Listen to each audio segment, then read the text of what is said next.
Oke, mungkin si Alwi ini coba jelaskan dulu bro, bagaimana relasi antara satu zat Allah 20 sifat dengan 99 nama itu, bagaimana itu? Itu terpisah itu? Atau satu dalam hakikat Allahmu? Coba Alwi. Jadi kegagalan kalian memahami Tritunggal karena kalian sama sekali buta dengan tauhid kalian. Tauhid kalian itu belum lulus uji. Tapi kalian bangga Allah itu satu. Satunya bagaimana kalian gak tahu. Tauhid itu sendiri sebetulnya dicuri dari kekristenan. Tauhid itu artinya kesatuan. Tritunggal itu tauhid. Nah, itu ada gereja tauhid di Ethiopia itu. Itu diambil itu di ininya. Karena di Al-Quran sendiri nggak ada kata tauhid. Yang jelas kami ada dasar kami mengetahui di Al-Quran itu jelas. Mana kata tauhid dalam Al-Quran coba? Tapi tentang hakikat Tuhan kami tidak diberitahu Itu karena kalau kita tidak mungkin menghampiri ketuhanan, tidak mungkin menghampiri Tuhan itu. Kalian itu sok-sokan menghampiri Tuhan, tapi dasar kalian tidak ada. Soal Esa itu gitu loh. Mana dasar kalian itu ada pribadi ini Tuhan? coba. Mana? Kalau Tuhan menghampiri manusia mana bisa nggak? Kalian? Coba.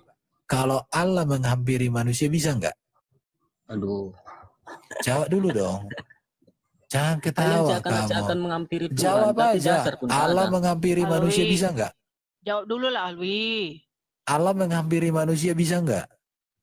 Menghampiri bagaimana? Coba dulu definisikan. Ya terserah mau menghampiri bagaimana. Bisa nggak Allah menghampiri manusia dengan caranya apapun? Ya bisa saja dia dengan Oke, bisa. Tapi kalau manusia menghampiri Allah bisa nggak? Tahu tentang dirinya. Sama seperti ini aja. Kalau Pak Jokowi ingin dengerin dulu dengerin. Kalau Pak Jokowi ingin menghampiri saya, dia tidak butuh izin. Dia datang langsung bisa. Karena dia berkuasa atas aku. Tapi kalau aku menghampiri Pak Jokowi itu nggak bisa. Berdasarkan kehendakku. Harus mengikuti protokolernya.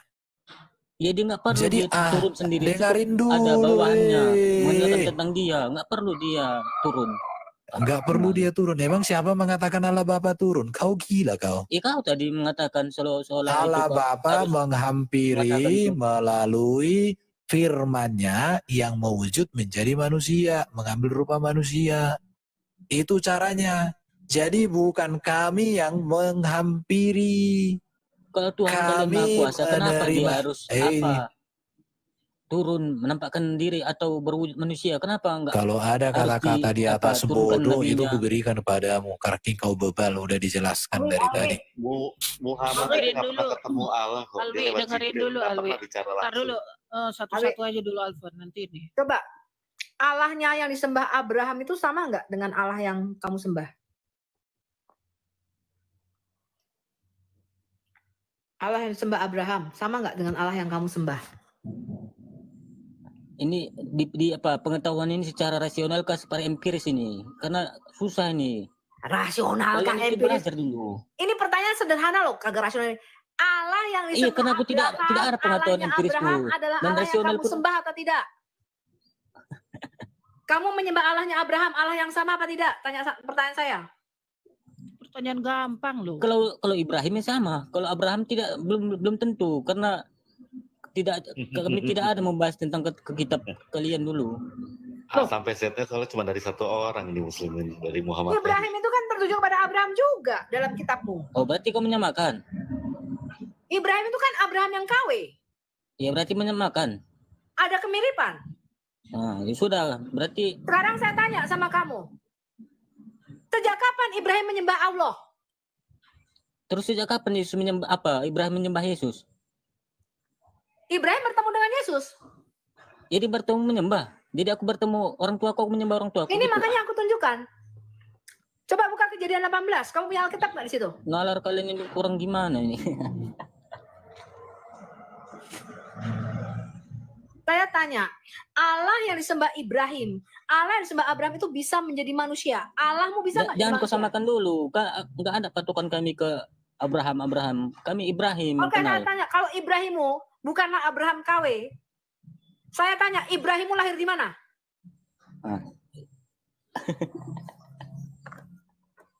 Ketawa. Jangan ketawa, Kang. Kalau Ibrahimmu tidak mencoba kamu sama-samakan dengan Abraham di dalam Alkitab kami, Ibrahimmu lahir di mana? Saya tanya.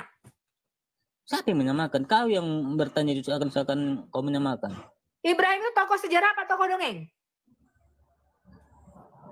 Ibrahim tertulis, jadi dikatakan diceritakan. Saya tanya, sejarah. Ibrahim dalam Quranmu tokoh sejarah atau tokoh dongeng? Kan suka katakan kalau dituliskan jadi sejarah diceritakan.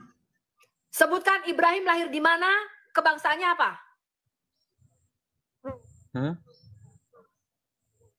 Nggak ada, mereka. Sebutkan Ibrahim lahir di mana, berkebangsaan apa? Ya Ibrahim itu kan di luar Yahudi, belum ada Yahudi, bangsa Yahudi. Saya nggak tanya itu. Kamu jangan bawa Yahudi. Saya tanya Ibrahim dalam Quranmu. Kenapa dihubungin sama Yahudi lagi? Tadi kamu katakan Ibrahim nggak sama dengan Abraham. Kok kamu yang menyamakan Ibrahim dengan Abraham saya? Kok kamu yang di menyamakan Ibrahim Quran dengan pun orang ceritakan Yahudi? Ibrahim dan orang Yahudi. Saya tanya, Ibrahimmu itu lahir di mana, berkebangsaan apa? Nanya yang aku tahu lah, nggak aku tahu nggak bisa aku jawab. Karena bukan tokoh sejarah, tokoh dongeng. Bukan tokoh dongeng, makanya kamu nggak tahu dia lahirnya di mana dan berkebangsaan apa. Orang silsilah Yesus saja salah. Sama kayak kamu tanya, Bu Sofi, Cinderella itu kira-kira orang mana ya Bu Sofi, Cinderella? Nggak tahu gue. Namanya itu tokoh dongeng. Iya. Musa ketemu orang Samaria dari Hong Kong gitu. Itu kan ceritanya benar-benar gombal banget. Ya jadi apa dasar kamu mengatakan itu dongeng? Apa Ya, dasar kenapa? pengetahuan apa? Apa Nggak ada dasar sejarah. pengetahuan apa? Coba. Nggak ada sebutkan. sejarah, Ada itu sejarah halu yang aja, tentang halu. Ibrahimmu. Oke, berarti pengetahuan empiris. Kamu secara rasional kamu tolak. Loh, Ibrahimmu tuh hidup abad keberapa? Saya tanya berkebangsaan apa? Tokoh Iya, sejarah. sejarah itu kan empiris. Pernah dialamin. Oh, berarti Ibrahimmu tidak nyata. Ya kalian yang tidak nyata, seakan-akan kalian tidak ada sejarahnya, kalian bilang dongeng. Kalau Abraham kami tahu lahirnya abad keberapa, tahun keberapa, lahirnya di mana, berkebangsaan apa?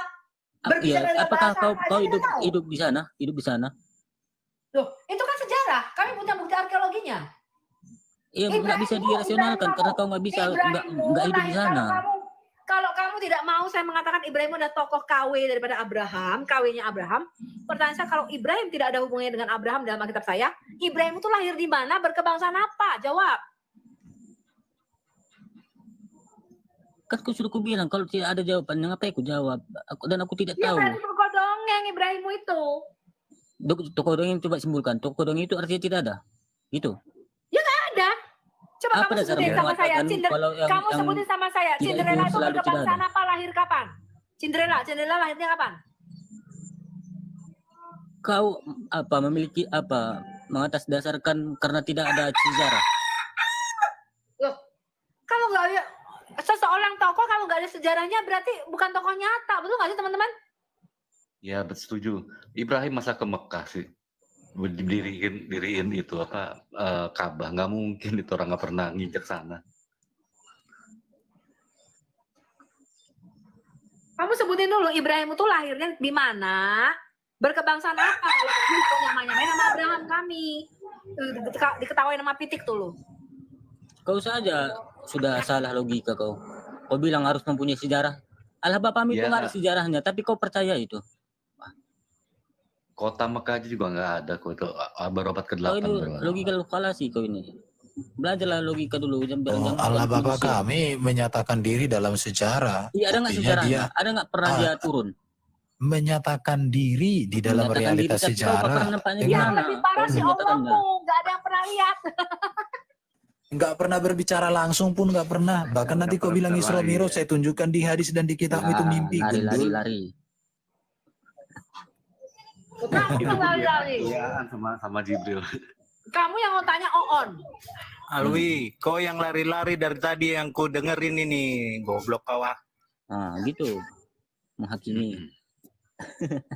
Laskar, pelan-pelan aja nanti rumkat. Siapa tadi ngomong?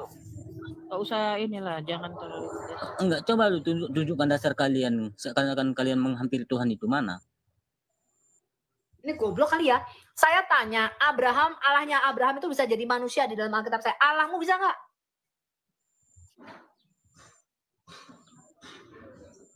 Dia tidak menceritakan dia pernah menjadi manusia. Jadi nggak harus kukatakan apa yang Iya, tidak berarti kuketahui. kamu menyembah Allah yang nggak ada. Nggak. Kau ini gimana? Kok Nggak ini ada itu gimana? harus apa? Loh, Apa dasarmu mengatakan nggak ada itu? Apa Allahmu nggak dasarmu? nyata, Allahmu tuh halusinasi. Berarti kau dasarkan yang ada itu harus terlihat. Iya, Allah kami nyata. Allah kami mendengarkan goblok kau suaranya itu, bisa goblok terlihat. kau itu. Akalmu Ya, kau mana yang goblok. tunjukkan? Nggak Buka tunjukkan sama laptop, kamu. buka kameramu. Tunjukkan otakmu, apa akalmu? Goblok kau. Pikiranmu mana? Udah pakai yang penting udah jelas lah. Udah. Nah, kalau logika Tunjukkan ini. ya. Dasar kalian aja tidak ada menghampiri Tuhan itu. Sekarang saya Tiga tanya ya, pribadi di Tuhan, dalam Alkitab saya, Adam itu bertemu dengan Allah. Di dalam Quranmu Adam bertemu Allah nggak? Lari lagi. Bukan mau tunjukin nih bahwa Allahmu itu nggak nyata, nggak ada tuh halusinasi. Buka lu kameramu, tunjukkan akalmu mana. Kalau memang ada itu harus terlihat. Allahnya itu Allah tuh, Allahnya orang ayan itu. Kalian gimana mau otaknya logikanya sehat menuhankan manusia? Dasar Orang dibilangin goblok. jembatannya. Saya tanya sama orang Binatur. Kristen, ada nggak kita menuhankan manusia, teman-teman? Nggak ada kita menuhankan. Cuma Mana orang ada, ini nggak nggak ada. ngerti. Yang ada Tuhan jadi manusia.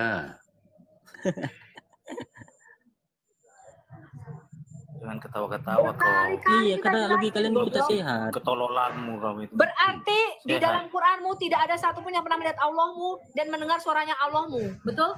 Memang Allahmu tuh nggak ada. Alkitab Taurat Musa mengatakan begini. Inilah bedanya Allah bangsa lain dengan Allah berhala.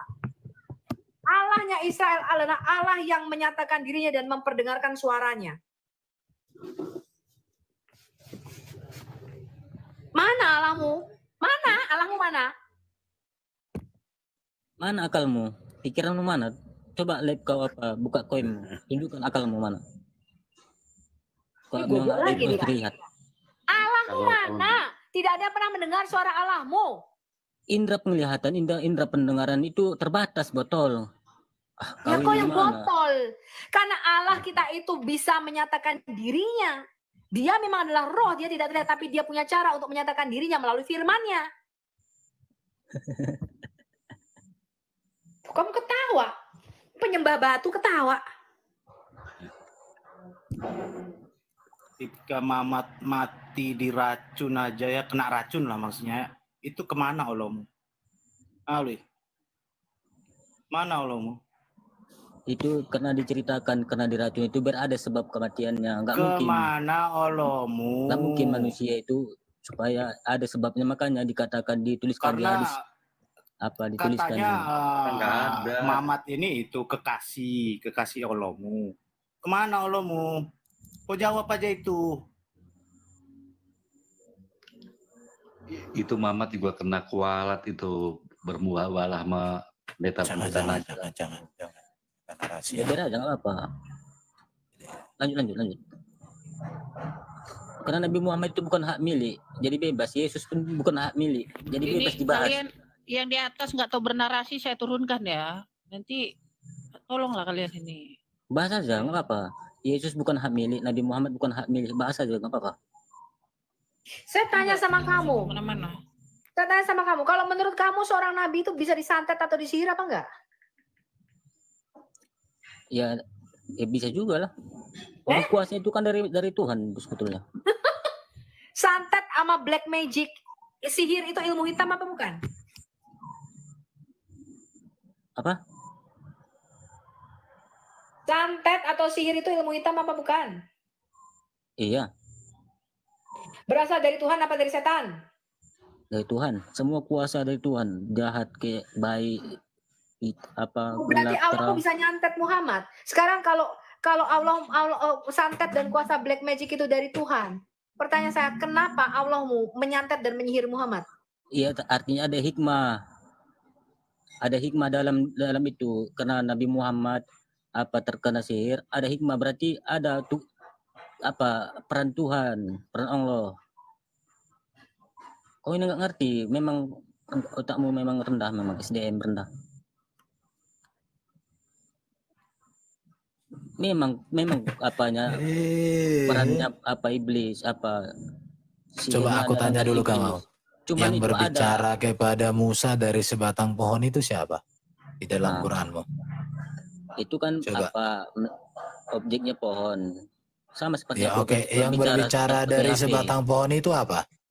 Aku HP ku ini sebagai tempat keluarnya suara. Oh, jadi Allahmu berbicara melalui sebatang pohon. Allahmu di mana waktu itu? Ya mau di samping kanan, mau di samping kiri, di atas, di bawah. Oke, di mana waktu itu Allahmu ketika berbicara kepada Musa secara teks di situ dikatakan enggak ada dikatakan Allah berbicara melalui pohon itu, tapi dari sebatang pohon. Dari sebatang pohon artinya dari situ. Dari situ berarti Allah ada di sebatang pohon itu kan? Ya iya, tapi nggak tahu kita di mana. Oh, berarti pertanyaannya mana lebih besar Allahmu daripada pohon? Aduh. Aduh. Kan nggak dijelaskan di situ. Jawabannya lihat. Aduh, katanya langsung aduh dia. Coba jawab. Mana lebih besar Allahmu dari sebatang pohon itu? Kok bisa Allahmu berbicara di sebatang pohon itu? Itu kan yang lucunya keluar. Gimana? Lo Allahmu berbicara dari sebatang pohon itu kok. Iya. Ya kalau suara kenapa harus dari sebatang pohon itu? Iya biar ada objeknya, dari mana arah mana keluar. Oh, sakit tahu. Sudah kau. Gimana? Salah rupanya apa yang kurang. Udah bingung dia. Berat, sulit. Kalau Yesus itu betul-betul Allah, betul-betul manusia, makanya Yesus itu memberikan jalan paling praktis, nggak kayak iblis kasih jalan rumit. Itu sulit, dibikin susah. Kalau tanya konsep ketuhanan ke mereka itu kayak Kak Alwi ini kurasa nggak akan nyampe. Itu menjelaskan tentang Musa ketemu Allah itu aja dia nggak akan mampu. Kenapa? Itu kan yang ditemuin Musa Allah, pohon atau jin. Karena kalau nih ya kau tidak akui yang ditemuin itu Musa itu adalah Allah, berarti itu jin. Kenapa? Karena suara yang dari pohon itu hanya jin. Itu ada di hadismu. Pertama, kalau kau tidak ketemui bahwa pohon di situ menjadi objek untuk Musa bisa ketemu dengan Allahmu, ya, kau pun itu tetap salah, nggak akan bisa jawab. Kenapa? Ya, bagaimana orang bisa tahu di situ ada Allah kalau nggak ada pohon? Kalau sekarang logika, ada suara yang ngomong, nih, nggak ada makhluk atau benda di depanmu. Berarti yang ngomong itu siapa? Pasti orang akan mengatakan itu jin, betul nggak teman-teman? Karena nggak ada objek yang ditemuin di situ. Makanya di situ pertanyaannya balik ke begini Alwi. Nah yang ketika Musa temuin itu siapa? Allah. Berarti Allah mau turun ke bumi. Nah ketika Allah mau turun ke bumi ini bagaimana ini? Itu loh. Bisa nggak kamu menjelaskannya? Allah mau mampu nggak turun ke bumi? Kalau dia benar turun ke bumi, kau harus mengakui. Dia menjadi apa? Dia ya, menjadi makhluk. Yang adalah pohon. Kalau tidak, dia menjadi apa? Jin. Kenapa? Karena Allah mau jelas katanya kan di Arsy. Ya Allah kalian tuh Esa. Betul nggak? Coba, bisa nggak kau jawab?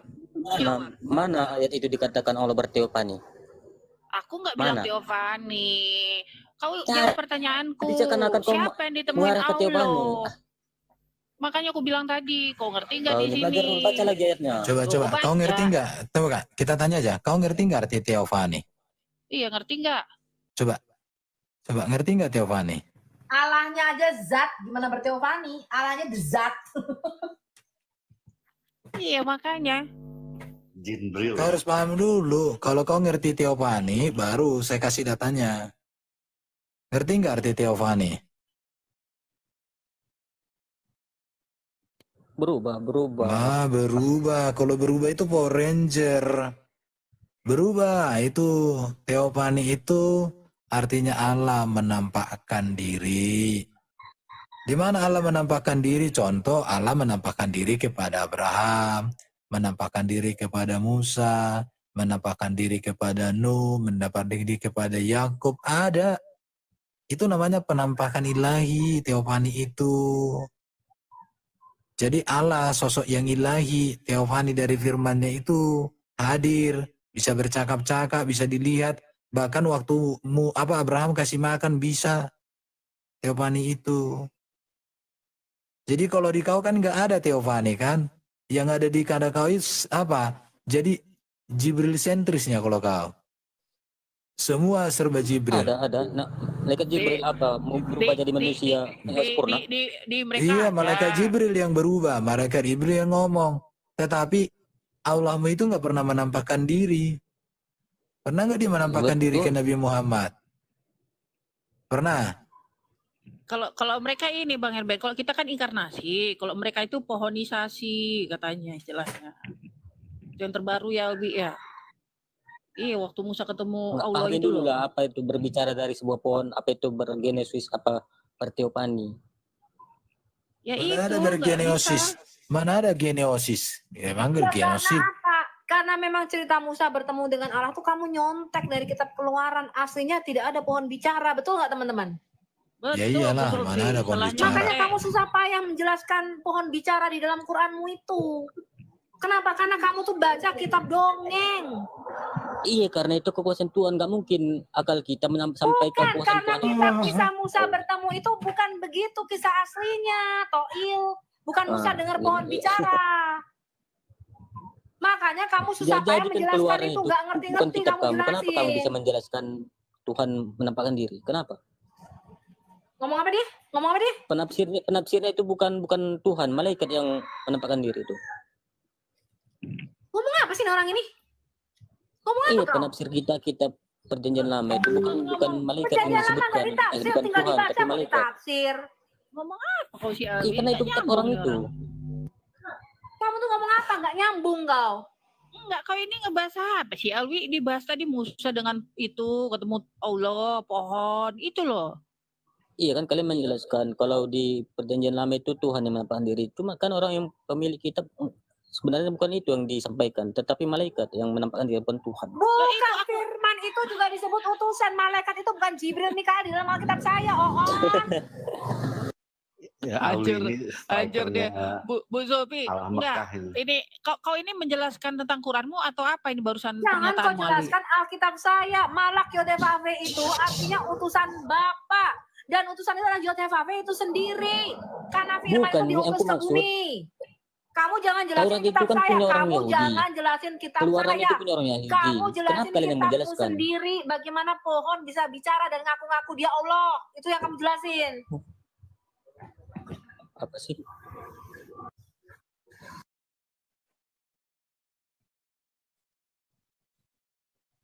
Kadang-kadang kesian lihat strikernya Tuhan. Yang ku maksud itu kan perjanjian lama itu kita orang Yahudi yang dicapuk di kitabmu. Ditipu Kenapa berapa kalian abad tuh dengan kitab menjelaskan itu dongeng ini? Tuhan yang menampakkan diri?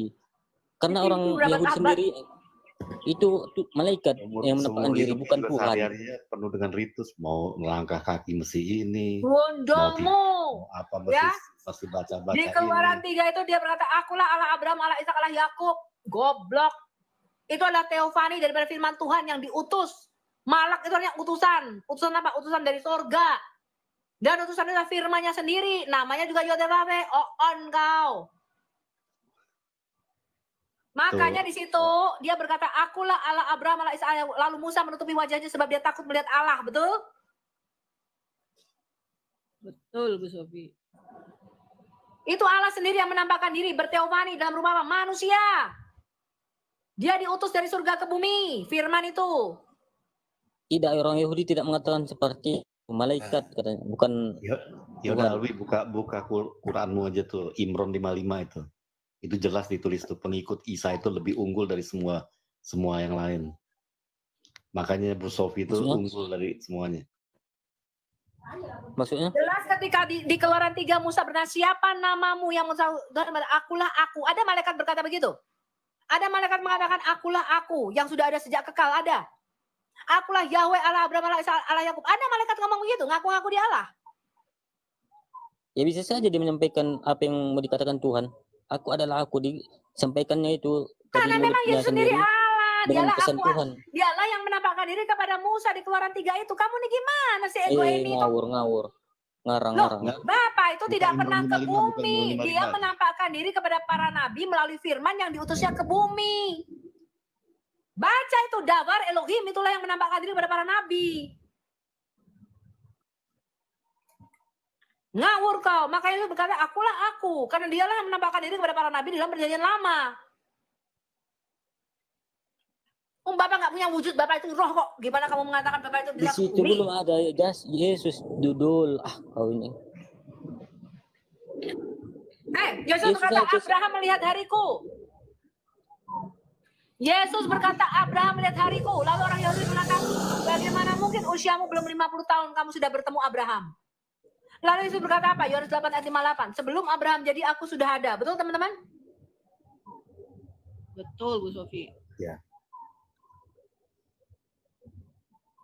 Itu di Melkisedek itu kan juga roti dan anggur menunjukkan kepada Abraham, itu kan juga tanda juga.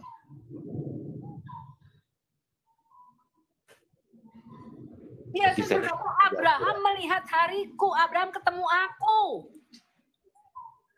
Lalu orang Yahudi berkata bagaimana mungkin usiamu belum 50 tahun kok kamu udah ketemu Abraham? Iya, kenapa Yesus mengatakan itu? Ya karena mereka sama utusan, sama-sama yang dekat kepada Tuhan, makanya saling melihat itu. Kalian ini jelas-jelas Yesus berkata sebelum Abraham jadi aku sudah ada. Memahami ayat-ayat. Sebelum Abraham jadi aku sudah ada.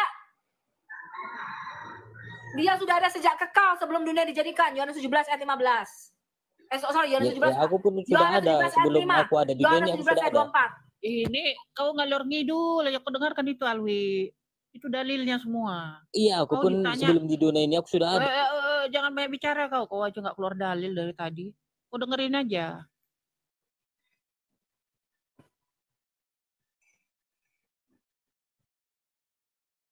Buat Alwi buka Imron 55 deh tuh, baru ketahuan deh tuh. Kenapa Kristen lebih unggul. Masuk akalnya tuh. Gak usah lari kemana-mana tuh.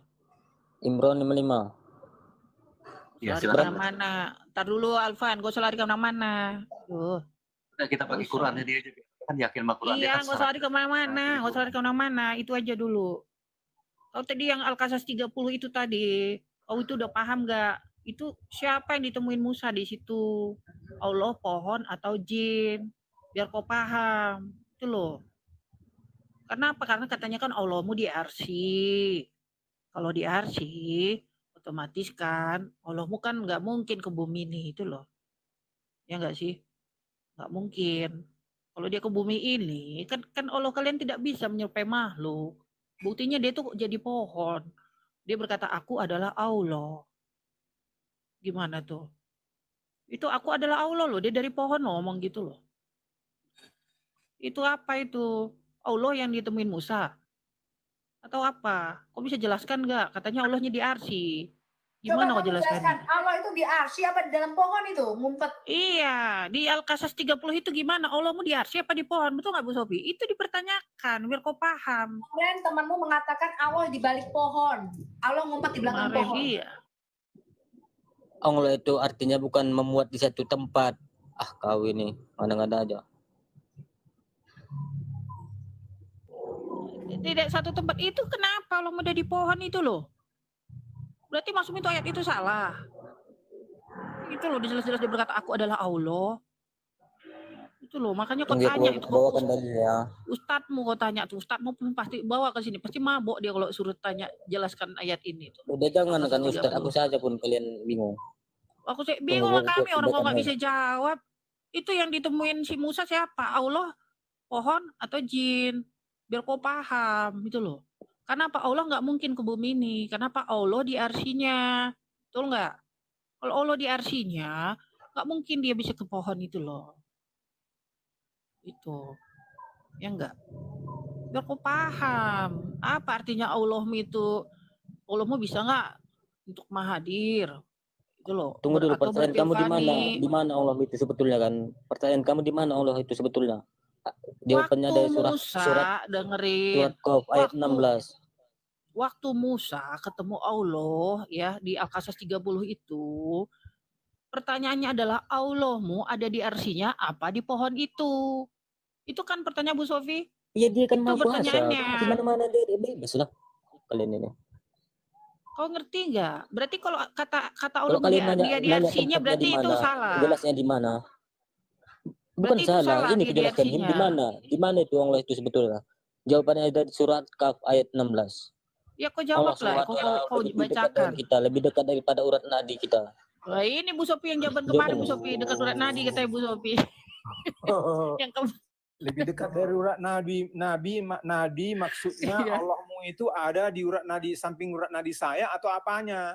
Apa yang ada di samping Iya. dekat? Kamu bilang apanya yang dekat? Jari-jarinya, prakteknya mesti ke arah kakinya, barat. apa yang dekat? Coba. Prakteknya nggak bisa ngadep kemana, nggak bisa ngadep bebas itu doanya. Ya buktinya kamu harus selalu menghadap Iya. si batu hitam kok. Ke Baitullah katanya. Teorinya Allahmu di itu urat nadimu, di Baitullah, apa di Arsy, apa di mana? Apa di kalau Allahmu lebih dekat Iya. daripada urat nadimu, kira-kira waktu kamu ke toilet, Allahmu ada nggak di toilet? Ya ngikut lah Bu Sofi, urat nadinya nggak mungkin lepas kan? Ngikut lah. Masa lepas, betul nggak Pak Dedru? Ikut ke toilet. Makanya aku bilang, ini kalian makanya orang ini nggak ngerti apa itu arti teofani. Betul, dia tuh Makanya kalian susah. bahasa pun nggak bisa mengenai. Allah lebih dekat daripada urat nadi. Terus kalau bertanya, kalau lu ke toilet, lu ke toilet, Allah lu di toilet nggak ada Bu, Allah nggak di toilet. Berarti Allah lu tinggal di luar. Iya, makanya bingung kan. Bingung orang ini menjelaskan bagaimana firman Allah itu bisa menjadi manusia, Bu Sofi. Kenapa? Dia menjelaskan ini nih. Permisi, Allah ketemu Musa itu dulu, bagaimana? HP ambil. Oh iya, makasih Pak Alhili, Tuhan Yesus berkati.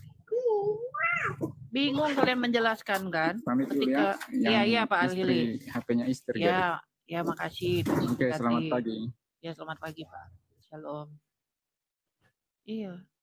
Bingung kalian kan? Karena kalian tidak bisa menjelaskan bagaimana Allahmu bisa sampai ke bumi ini itu loh. Itu yang sampai ke bumi ini siapa? Allahmu kah? Atau firman-Nya kah? Atau apa? Itu loh. Bisa kau jelaskan nggak? Iya mabok. Pantas kalian nggak bisa mengerti bagaimana firman Allah itu bisa menjadi manusia gitu loh. Kenapa? Menjelaskan Musa ketemu Allah aja kok nggak bisa. Siapa yang ditemuin Musa? Allahmu ada di Arsy kah atau ada di pohon itu saat itu? Silakanlah kau jawab.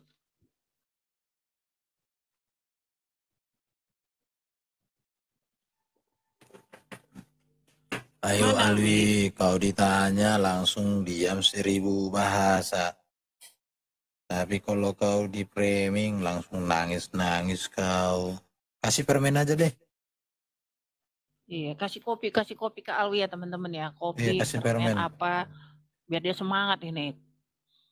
Ya bingung kan kalian kan? Itu kau dibacakan aja Al-Qasas 30, yakin kau nggak paham. Bagaimana Allahmu yang katanya adalah Esa dan berada di Arsinya, bagaimana bisa dia sampai ke bumi ini? Ketika dia ke bumi ini, apakah itu Allah, pohon, atau jin? Kalau Allah itu lebih dekat daripada urat nadi, Allah ada di urat nadinya Musa. Ngapain lagi Musa dipanggil-panggil dari jauh? Musa, betul, Musa. Lalu dia tengok-tengok mana nih? Ada pohon bicara. Katanya Allah di urat nadi. Allah tuh di urat nadi apa nempel di pohon? Gue tanya sama lu. Iya, nggak perlu kan Allah ke pohon itu. Orang udah di urat nadi.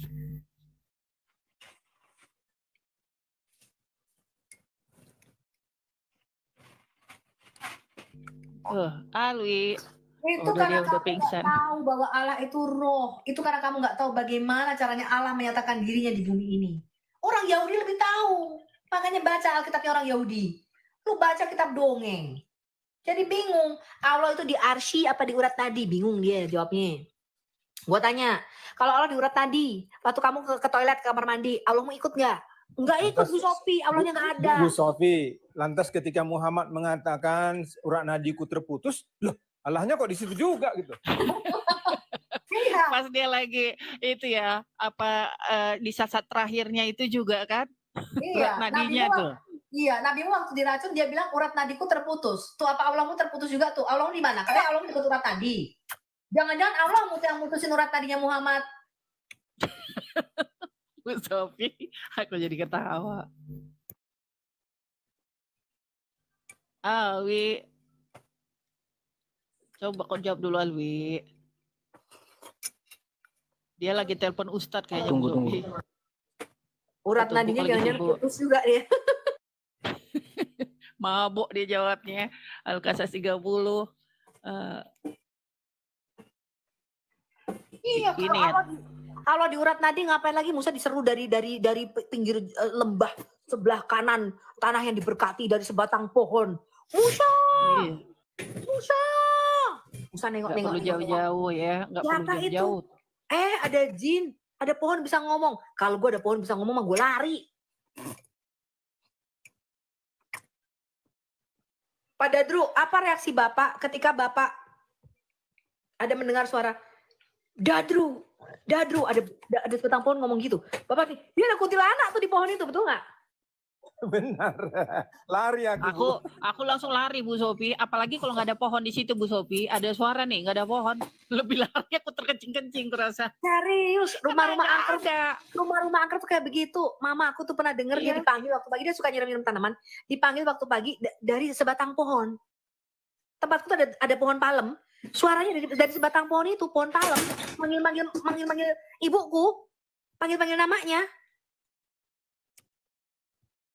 Pastilah takut itu. Itu nenek Kunti, betul. Pasti ada menghilang dia. Diculik sama si Dia Kunti. ada kerjaan kayaknya Bu Sophie. Mabok. Bahas Al-Qasas 30 bingung dia. Naik lagi Alwi. Lagi ada kerjaan kali. Ayolah yang Islam yang oten mau naik bertanya silahkan. Nungguin yang Islam datang.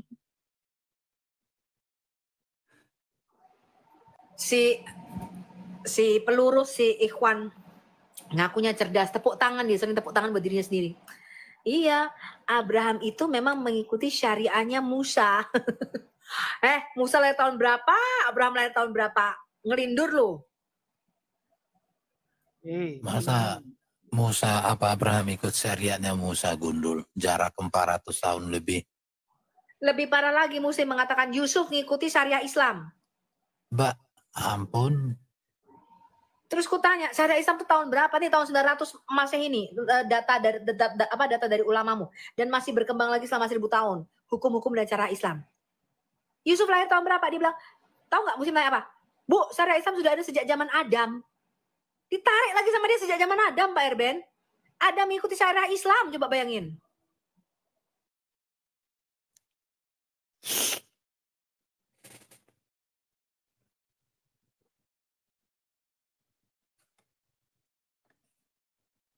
Iya, ya.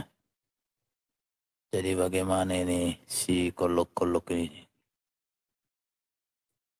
Kok mereka bisa begitu terbrainwash-nya ya Pak Erben? Iya, karena memang sudah dari sejak kecil kan. Dan mereka diajar hanya bisa baca. Selain itu kan kekuatannya kan mendengar dakwah. Mendengar cerita, tapi tanpa pernah memvalidasi cerita. Oh ini hebat ini cerita gitu kan. Tapi nggak bisa divalidasi. Muhammad memberi makan orang buta. Ternyata itu cerita dongeng anak-anak pengantar tidur.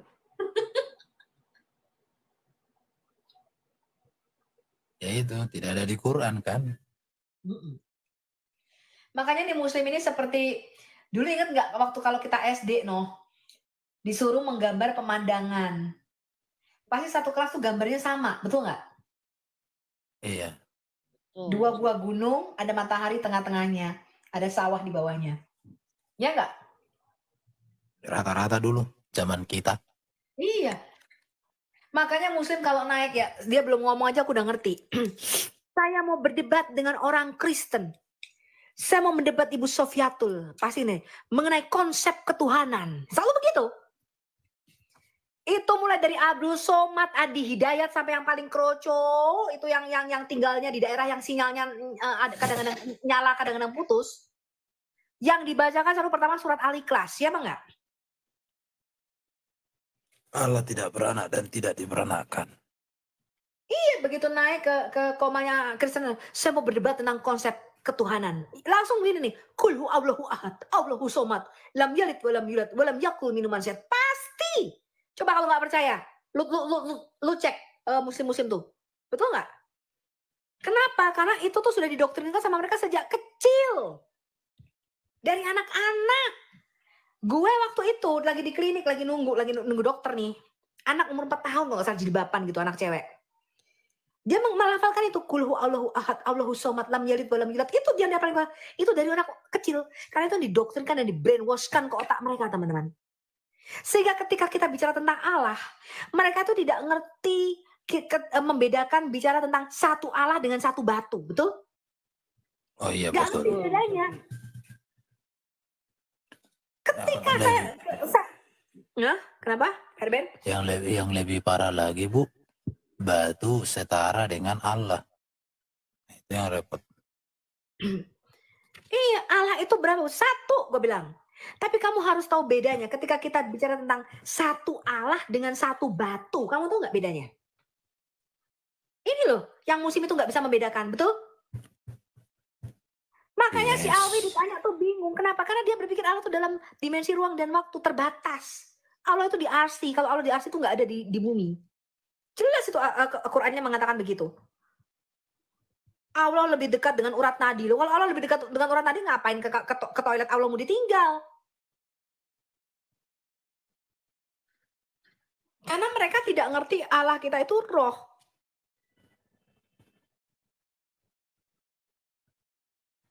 Ya. Dan kemarin Pak Lidara juga sudah mengungkapkan bahwa ada begitu banyak kosakata asing di dalam Quran, termasuk kata Allah. Kata Allah itu bukan bahasa Arab. Ya, mana Pak Lidara? Coba nanti kalau Pak Lidara ini ada. Pak Lidara masih tidur kali, Bu. Nih ada bukunya dari Imam Asyuyuti apa Al-Qurtubi ya, coba. Quran and ini loh judul bukunya nih.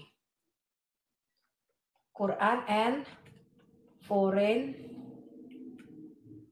Language, coba ya. Kata Allah itu bukan bahasa Arab, teman-teman. Makanya kita suruh mereka jelasin nih non-Arabic words in the Quran. Ya, Arthur Jeffrey, Bu. Arthur Jeffrey toh. Pengarangnya Arthur Jeffrey ya. Iya.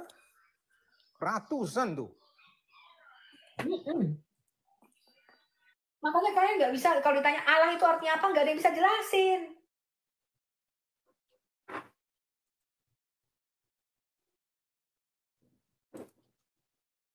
Iya, makanya itu kalau saya lagi seneng ngebahas Al-Qasas 30 itu Bu Sofi, kalau mau menjelaskan tentang Tuhan Yesus dan Allah. Itu aja di ini kalau saya lebih ke ayat itu. Nih contoh nih ya, menurut Al-Qurtubi. Al-Qistas surat 17 ayat 35. Ini adalah kosakata Yunani. Al-Sijil surat 15 ayat 74. Ini adalah bahasa Persia. Al-Ghasaq ini adalah bahasa Turki di surat 78 ayat 25. At-Tur surah 2 ayat 63 adalah bahasa Syriak. Al-Kifil surah 57 ayat 28 ini adalah bahasa Abisinian. Ini baru beberapa nih.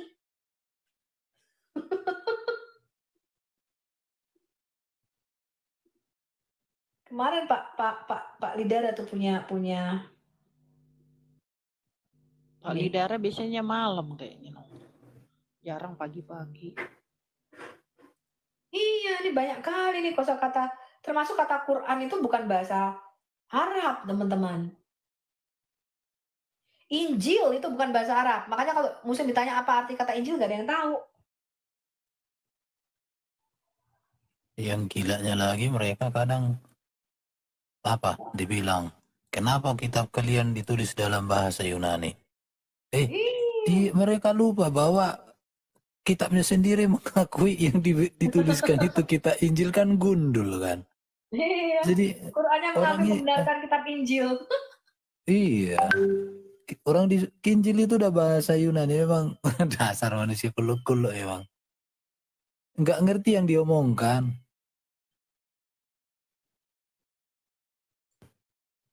Sakit jiwanya memang mereka itu. Lebih parahnya lagi, si Zulkifli M. Abbas berkata, kalau suatu kitab itu tidak ada bahasa asingnya, terjemahan, itu kitab palsu katanya. Kitab terjemahan kitab palsu. Datanglah si Menakem Ali. Dia mengatakan bahwa Nabi Yakub, Nabi Ibrahim itu bukan orang Arab. Sehingga Allah itu menerjemahkan dari ke dalam bahasa Arab. Tapi orangnya Qur'annya kitab terjemahan. Jadi mereka itu sebenarnya aneh ya. Seringkali narasi yang satu menghancurkan narasi yang satu. Iya, Menakam Ali bilang bahwa Allah pun menerjemahkan perkataan Yakub, perkataan Abraham ini ke dalam bahasa Arab di dalam Qur'annya kan gitu kan? Musa, betul? Tuh. Datanglah dengan pedenya Zulkifli, kitab yang mengandung terjemahan adalah kitab palsu katanya. Makanya congornya ditutupin pakai celana dalam terus si Zuma. Ternyata ini Qur'anmu banyak sekali kata-kata asing. Mengandung bahasa Fitri Arab. naik. Fitri. Hebrew, Greek. Apa ini? Kosakata asing banyak sekali. Qur'anmu ternyata tidak bisa bahasa Arab. Itu kan katanya gini Bu Sofi, kalau kata Allah mereka itu, kan mereka menggugat tuh kata Allah. Kan kita kan Allah itu dalam bahasa Indonesia, betul nggak Bu Sofi? Berarti kan mereka mengklaim bahwa kata yang Allah itu kan 5 huruf itu punya mereka, betul nggak? Nah dicek di Google, persis yang seperti Bu Sofi waktu itu SS kan. Eos, harusnya kalian terima gitu loh. Nih. Kan kalian menggugat itu punya kalian. Iya.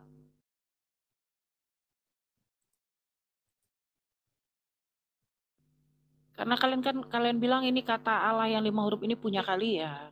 Ya katanya punya kalian. Ini ternyata Allah dalam bahasa Yunani Theos nih Pak Erben, gimana tuh? Theos, iya. Iya, kalau begitu Abdallah orang pagan juga, Allahnya si pagan gitu. Iya, ini belum begitu. Kata Allah juga, makanya bapaknya si Muhammad namanya saja Abdullah. Iya. Bahkan ini belum kita buktikan dengan bukti arkeologi yang waktu itu dikatakan di Rabjono. Ya saya bisa bukakan itu. Surat menyurat dari apa? Abdullah siapa itu? Sahabatnya nabimu. Ada dalam 2 bahasa, Arab sama Yunani. Ternyata kata Allah dalam bahasa Yunani Theos. Gimana sih kalian nih? Tuh. Yang didengung-dengungkan Juma tuh.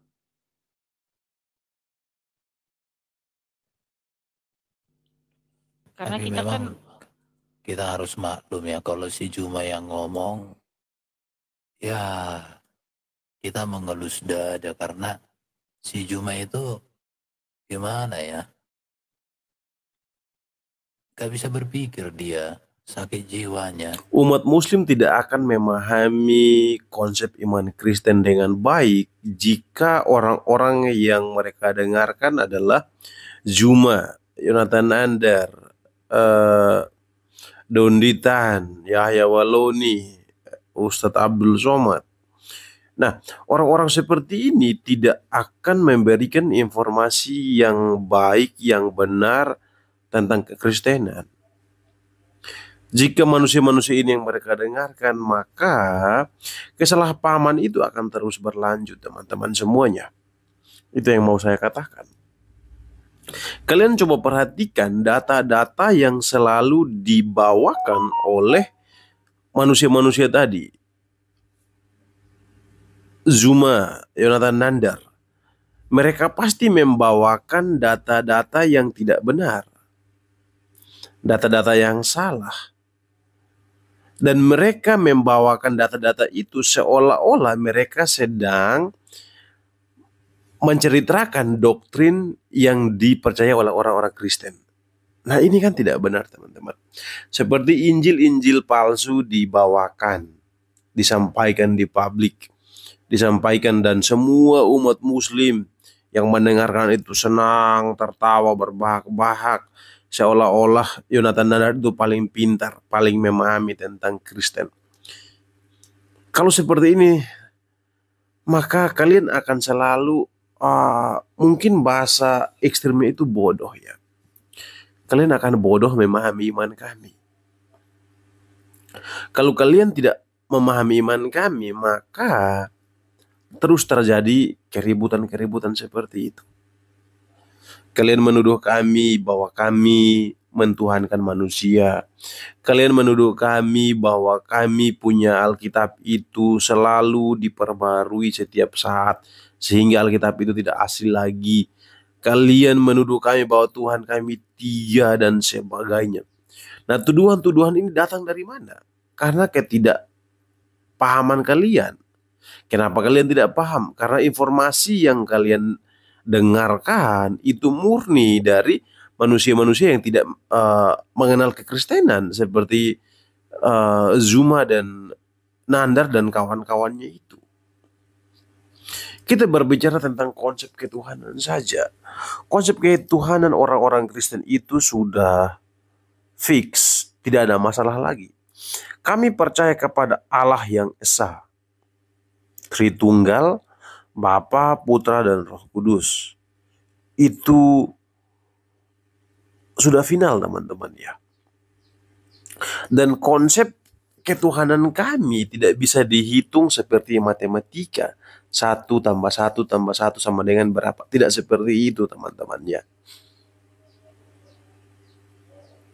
Konsep penebusan juga dalam kekristenan itu juga sudah beres. Tidak ada masalah di sana. Yang selalu kalian persoalkan adalah ketika kami mengatakan bahwa dosa kami telah ditanggung oleh Allah di dalam Yesus Kristus. Nah, kalian pasti mempersoalkan itu. Pertama, karena kalian berpikir bahwa Yesus bukan Tuhan. Tidak mungkin Tuhan menjadi manusia. Nah, pikiran-pikiran seperti ini yang membatasi kalian untuk memahami iman kami, untuk memahami konsep keselamatan. Jadi jalan pikirannya itu salah. Kalian harus benarkan. Kami berpikir seperti ini. Ketika manusia telah jatuh dalam dosa, maka manusia tidak bisa menyelamatkan dirinya lagi. Yang bisa manusia lakukan adalah terus melakukan dosa. Karena mereka berada dalam kegelapan. Mereka sudah berada di dalam perangkap setan. Sehingga tidak ada lagi kebaikan di dalam diri manusia.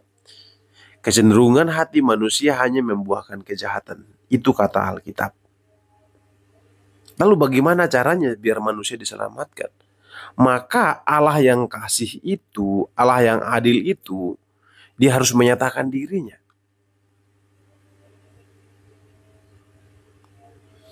Allah menyatakan dirinya di dalam Yesus Kristus. Dia menjadi manusia dengan tujuan untuk menyelamatkan manusia yang telah berdosa itu. Jadi itu konsep yang cukup jelas. Tidak ada masalah di sana, teman-teman, ya. Saya lebih percaya kepada Allah menjadi manusia untuk menebus manusia dari dosa-dosanya, daripada manusia harus berjuang habis-habisan melakukan kebaikan untuk menebus dosanya. Itu sangat-sangat tidak mungkin. Kalau saya dipersilahkan untuk memilih, maka saya lebih memilih konsep di mana Allah berinkarnasi menjadi manusia untuk menyelamatkan manusia yang berdosa. Saya lebih memilih konsep itu dibanding harus memilih konsep yang lain. Melakukan kebaikan lah, beramal begini. Itu saya pikir lebih tidak masuk akal. Karena satu kesalahan manusia di Taman Eden membuat Allah murka kepada manusia. Tidak mungkin hal itu, murka Allah itu kita bisa perbaiki dengan kebaikan kita. Tidak ada. Maka konsep Alkitab itu sangat-sangat benar. Semua manusia itu berdosa karena mewarisi dosa asal dari Adam dan Hawa. Semua manusia telah mati, telah kehilangan kemuliaan Allah. Tidak ada lagi yang bisa diandalkan dari manusia sedikit pun. Begitu, teman-teman.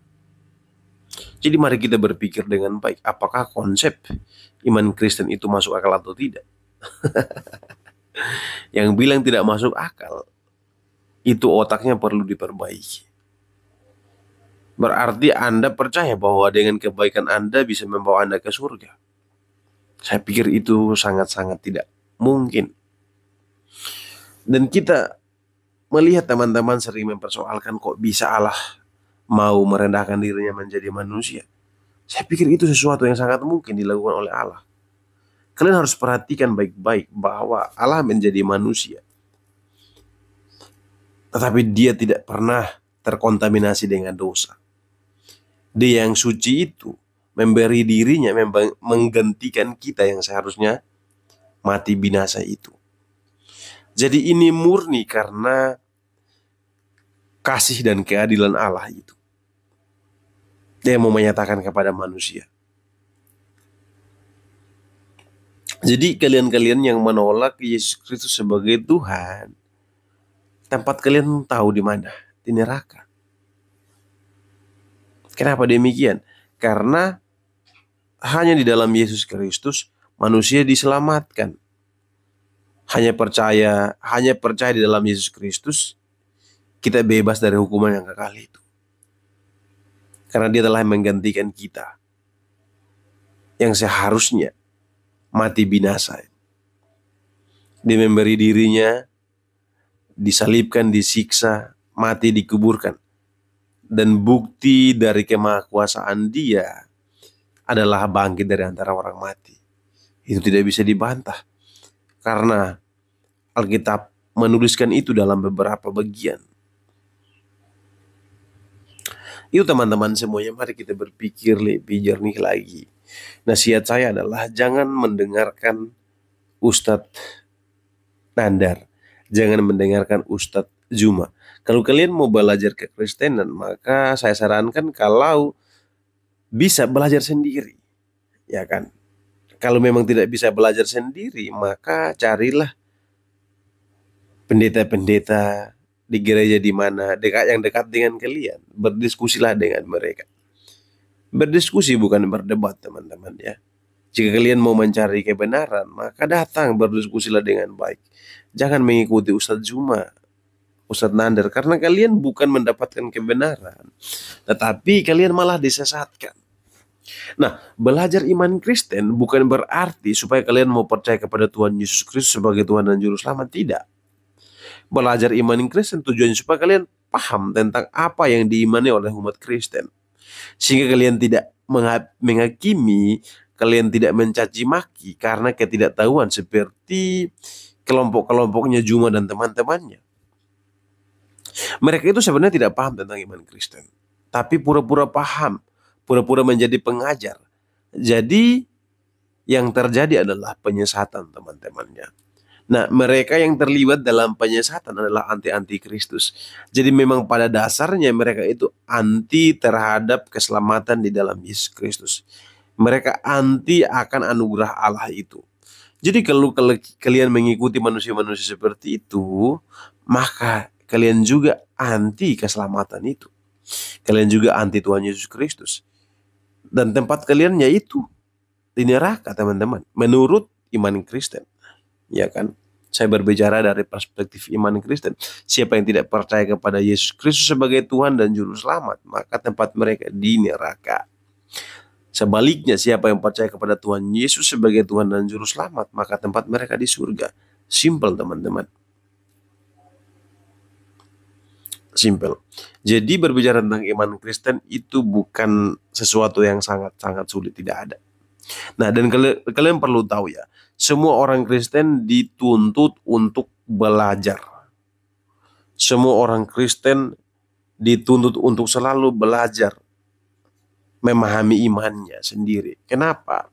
Supaya dia bisa mempertanggungjawabkan imannya ketika ditanyai oleh orang lain.